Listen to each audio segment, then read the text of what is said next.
Good eve po sir, ask ko lang po kung true ito. Pag 5, 10, 15 in service na daw, may makukuha daw sa pag-ibig na pera. Totoo po ba ito sir? No, so pag mga ganitong tanong po, no, mas prefer ko talaga kapag mayroon po kayong kalakip sa message ninyo na parang yun po yung naging basis ng inyo pong tanong, no? Kung saan po galing yung inyo pong tanong na yon, kung sino po yung nagsabi. Kasi yung totoo po, we need to really validate the information, no? Ito po siguro ay bagong follower natin yan. Pag 5, 10, 15 sa mga tatlong mga figures na yan na years in service po natin, yung 15 lamang po yung totoo. Wala po tayong makukuha sa pag-ibig fund kapag 5 years or 10 years. Dati sa 10 years meron, pero ngayon wala na po. Kasi binago na po nila, 15 years na po. Pero hindi po basta-basta na 15 years lang yung ma-achieve mo.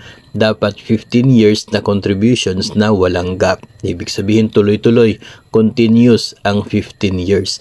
Kapag mayroong isang buwan na wala kang remittance within that 15 years, ay hindi ka na eligible. No? So mangyayari niyan, kukunin mo doon na sa inyong tinatawag na maturity ng inyo pong membership, no, sa inyo pong savings.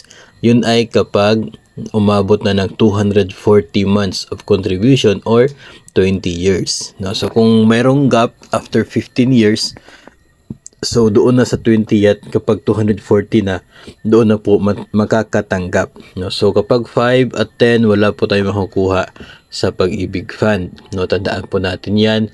Mayroon pong circular sa pag-ibig dyan na siya pong sinusunod. Matagal na po, no, na sila ay nagbigay ng impormasyon tungkol po dyan. I guess 2019 yata yon, no, yung circular nila tungkol po dyan. And we also have, no, marami na po tayong mga videos na tinutukoy po yung withdrawal ng membership sa pag-ibig fund. So 15 years po pag walang gap, kapag may gap 20 years.